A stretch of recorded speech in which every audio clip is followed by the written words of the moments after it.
Good afternoon, ladies and gentlemen, and welcome to the PCSOM Cadaver Memorial for the class of 2012. The Cadaver Memorial is a time-honored tradition that is held in many medical schools across the country to honor and commemorate the acts of selfless men and women that donate their bodies to science. It takes a special person to make such a commitment. These men and women were our greatest teachers and made our experiences possible. They were all very different in many aspects. Some were fathers, mothers, brothers, and sisters. Their professions ranged from housewives to teachers and plumbers. Though different under many aspects, they were all united by the same desire to make a difference. Indeed, they did. Today, let us commemorate these men and women for giving the last full measure of their devotion. They will always have a special place in our hearts. Most importantly, they will never be forgotten. At this time, I'd like to introduce the musical arrangement, Amazing Grace, by John Manier, Molly Spohr, Ashley McCarthy, Chris Bird, and Anthony Mateo. Amazing grace, how sweet the sound that saved a wretch like me. I once was lost, but now am found. Was blind, but now I see.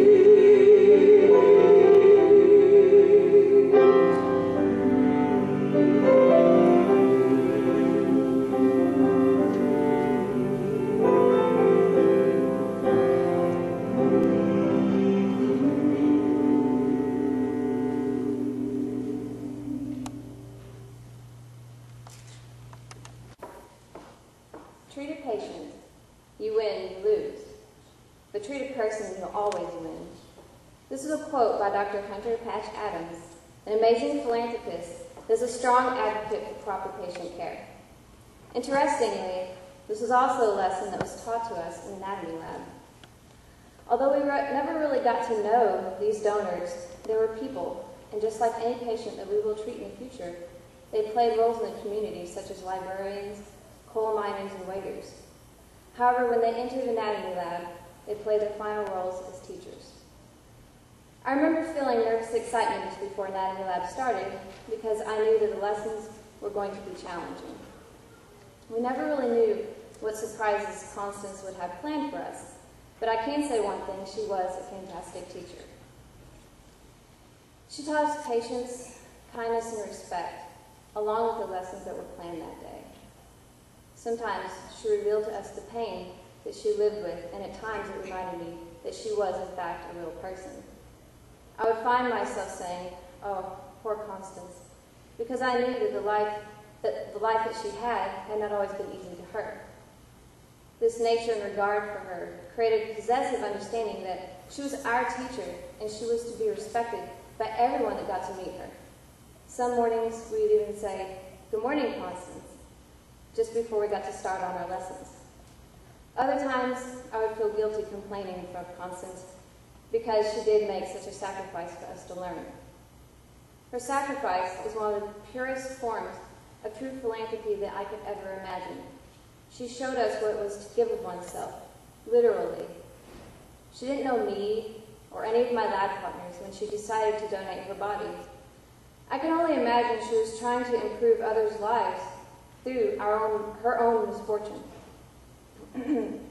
She must have had a compassion for learning to allow her body to be in such a vulnerable state over the months that we had spent with her. I know that those months of studying and late nights were not easy for us students, but I'm sure that they were not easy for Constance either. I like to think that she was proud that we survived anatomy, and like any teacher, I think she enjoyed tricking us a time or two as well. When anatomy lab class was over, I found myself a little sad to say goodbye to Constance. She not only taught me what a person was composed of, but she wanted me to get to know, or she made me want to get to know what made people unique. I never got to know who she really was and why she did such a kind thing for me and my classmates. I guess I will never really know why she donated her body, but I can say that if she wanted to change others' lives she has. Because she will touch every life that I touch. And when I listen to her heart, I will think of the time that I got to hold hers. I am forever thankful for you, Constance. And thank you to everyone else that gave such a precious gift. I will never forget the act of kindness that you bestowed upon me.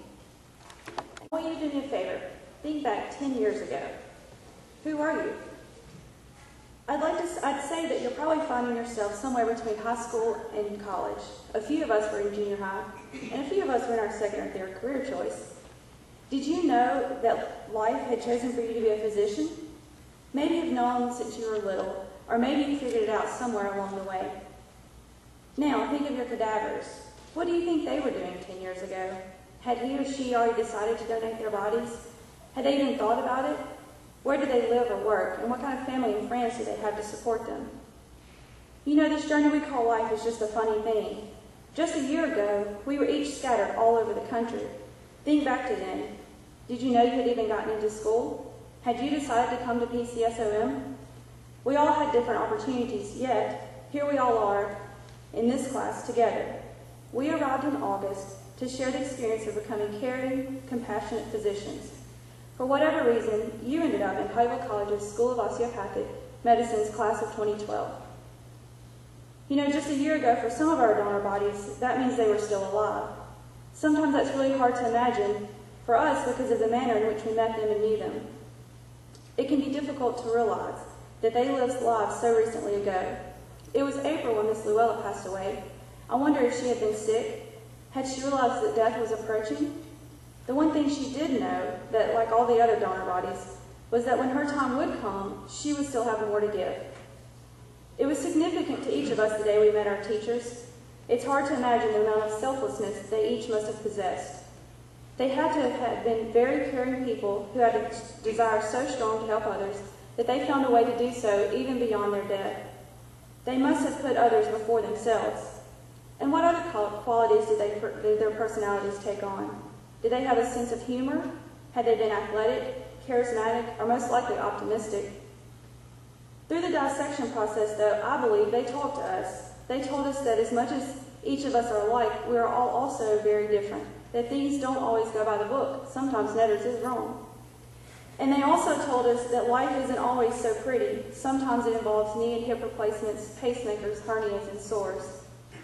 Their hands also told stories. The polish reminded us that they had emotions and cared for their appearance, things that can be easily forgotten in the anatomy lab. I wonder what these 34 hands had done over the years. I'm sure they prepared many meals, they held children and spouses, and they worked jobs such as a mail carrier, grade school teacher, advertising executive, and served in the military, among other things. And their feet, where all have they been? Our feet are our grounding. They take us where we are going. How many miles around the world have these precious feet taken them, and through what terrains and experiences? Ultimately, though, they brought them here in the fall of 2008 to lie on a cold table because the thing that really takes us places, our hearts, had brought each of these sets of feet to a place in which they didn't have to go. However, I believe they are the kind of people that this was not such a hard decision for them to make. They didn't want to quit just because life had. If only we were all a little more like that. Now, I want you to imagine yourself 10 years down the road. We have all finished this part of our lives and our careers, and we'll be practicing in our respective areas. There are so many people that have helped us get here. Family members, friends, teachers, mentors, and now these 17 beautiful people. As you see patients, I ask you to remember the love, compassion, selflessness, and respect they must have had. Take these same qualities into your practice and show them to your patients. Care for them with the best interest you have. Just as these 17 people varied in careers, personalities, and home places, so will your patients, and each deserves the same treatment and care. Respect and appreciate them in the same way you did so with your cadaver, a way in which is deserved and only expected from their medical advisor, their osteopathic physician.